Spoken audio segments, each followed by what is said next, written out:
How much more can I ask for? How much more can I ask for of a small footballing nation? Not the likes of Curacao or Haiti, the likes of that sort of size, but in the grand scheme of things, to come up against England and to come away with a draw, madness. And I know what you're thinking, by the way. I know you guys are thinking, wasn't an Egypt flag up there a few days ago? This guy, on my life, he switches it up every single day. That's mixed race privileges, baby. Get on it. You can't get on to me. Mixed race privileges. Sometimes it's Egypt, sometimes it's Ghana. And obviously with my passport, you know what I mean, my UK passport, born in London, sometimes I'm supporting England. Can't get on to me. Privilege. But honestly, what a result. Genuinely, the expectation, not just from myself, I was seeing in a few of my group chats, the expectation was their heart or our heart says a draw, our head says 4-1. Everybody, including Ghana fans, was expecting a hammering, like a result that would have been embarrassing for African football. And it's not about I mean, obviously the stark difference in quality is one of the factors that we could talk about, but it's also from the point of view that England had their convincing performance against Croatia, right? They had that outstanding attacking display against Croatia, and Ghana had a last-minute hit and hope 1-0 win against Panama. So if you look at those two scenarios, you say, okay, it can only be one outcome. Looking at the lineup, we saw that the changes for England were Jed Spence and Guehi, who were difference makers for England, which is a sign of proactiveness from Tuchel. So we thought, great. So the proactiveness from Tuchel should yield the result of a battering for us. But lo and behold, that wasn't the case whatsoever. When I say proud, not just of the result, but proud of the defensive display, you can tell me all you want about 11 men behind the ball. Fine, it's 11 men behind the ball. But I don't want to see England fans who are Arsenal fans start to draw that out because, or see that as a negative play. Was that not the same case with Arsenal PSG in some regards, hitting them on the counter, which is what we did, right? We had 11 men on the ball. We looked like we had no ideas. The first half of football was one of the worst in the World Cup, in this World Cup. England looked lackluster. They didn't look like they could penetrate the low block. And then you had Ghana, who they themselves had no ideas once they had the ball, right? Once they dispossessed England, blocked a shot, made an interception, it was sort of hoof it up and I guess there's no end result from that, or there was no outcome after that hoofing.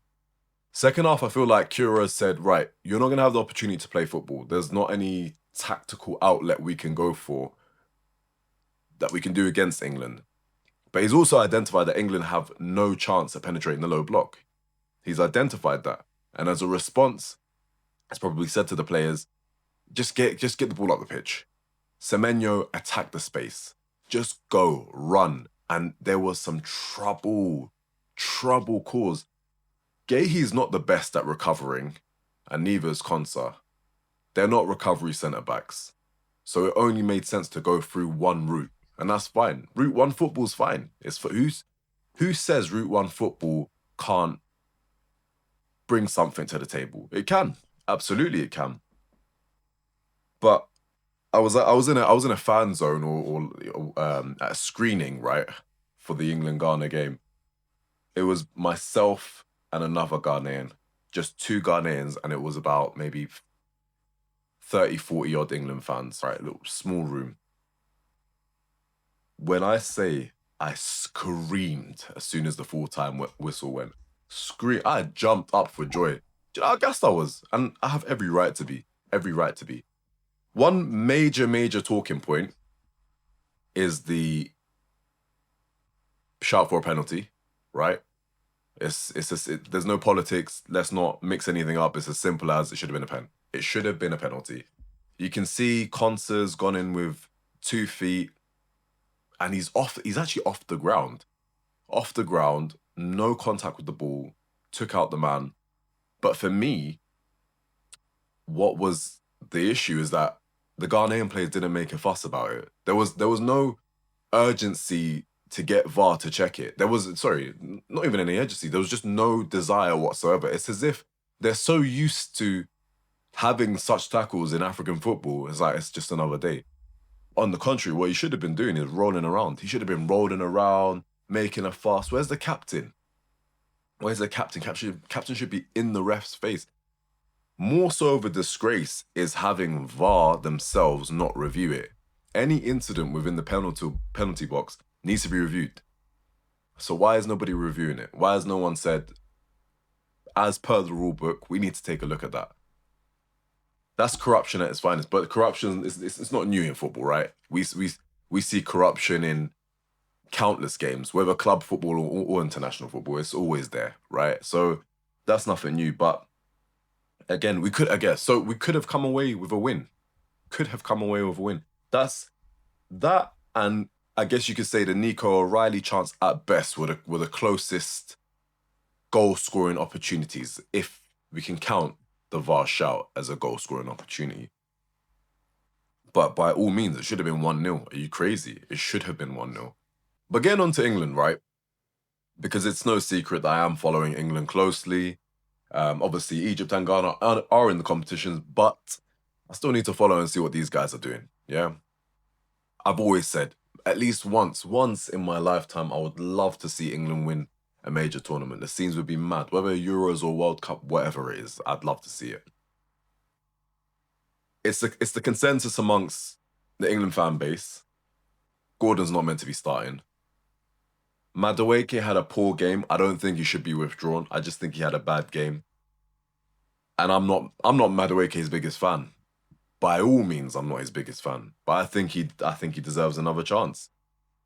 The Gay Konsa pairing, it's new in the World Cup. I know we're only 2 games in, but maybe give them a bit more time. I don't want to see Jed Spence.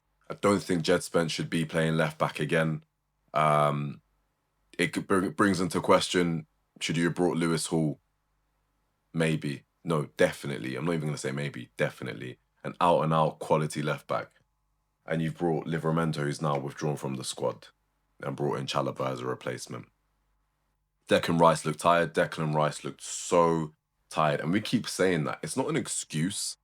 By all means, I don't think it's an excuse. I know, you know, everybody within football knows the capabilities of Declan Rice. And I have been on record saying Anderson and Rice are the best pivot in the world. Not on the ball, but in terms of all-round game, the ability to pick a pass, transitional play, ball carrying, even having a pop at goal, right? They're very similar sort of types. Anderson more suited to the 6, and Rice being more suited to the 6 as well, but has of equal quality in the 8. Yeah, so it's not an excuse. Declan Rice looked tired, and if he looks tired, I don't know where and why Anderson fell short, because I've seen him run games himself in midfield, cover every blade of grass, be in the positions to pick up the ball. I've seen that for myself. So I'm not sure what went on there. We'll put it down to a bad game. Gordon, I keep saying it. Gordon's out here trying to do high rocks. Gordon's here to do high rocks. Gordon's here to do cardio sessions. How many steps can I clock? 20k steps in a day? Let me see if I can get that. I wanna beat the record for the distance covered in the game. I don't think Gordon is any sort of attacking threat, any sort of attacking outlet, offers nothing going forward, offers nothing in terms of tracking back, because there were 2 opportunities in the game of the few that Ghana received where you can see him in the replay scared to go in, scared to make some sort of a challenge. Is that not what you're here for? Are you not there to press the fullback and also track back for support? So what are you offering as a player? It's a joke. And the last point I'm going to make about England, I said it in one of my shorts, right? I made a quick little TikTok on England's tactics. Tuchel, are you really going to put all your chips on red 9? Are you going to really put the sole chance of England winning the World Cup on Harry Kane? I understand that all the players brought in are complementary. I completely understand. I see where you're coming from. I know that he's had an outstanding season. He's got a Ballon d'Or shout. His goal scoring record has probably been the best it's ever been, right? But do you want to leave that as your only option? You've brought Ollie Watkins and Ivan Toney. Ivan Toney plays in the Saudi League. Ollie Watkins had a purple patch towards the end of the season. And it begs another question, right? Palmer and Foden haven't joined the squad, right? They weren't taken to the World Cup. Begs the question of, despite their poor performances, was it worth it? Do you think it might have been a slight chance that they could pick a pass and unlock that low block? Do you know what I mean? Gibbs White as well. I feel like Jude Bellingham did nothing, by the way, and I put me on record of saying that his chain's fake. He's a moments player. Everybody keeps saying it. He's a moments player. But other than that, sure, man, like simple passes, whatever. Rodgers came on. He did look a bit. It looked like he was going to do something. Rashford was the difference maker. So again, Tuchel, are you going to put all your chips on red 9, or are you going to look to switch it up in any way? You don't have much time either. You don't have much time in tournament, international football. It's 7 or 8 games. It's not like a season. It's not 38 games. He's got a lot to answer for. He has to come up with the answer to the questions. We'll see. We'll see if he has anything. But as you know, I have an affinity for Tuchel. I don't doubt that he will. But Ghana, looks like we're through. We just have to hold a draw against Croatia, and I'll be happy. Big up, honestly, big up. Massive result. Massive, massive result. If you want an early prediction, I think we go out in the round of 16, which we should be proud of. We should be proud of. Again, as I said with Egypt, build on the platform. Let's take it from there.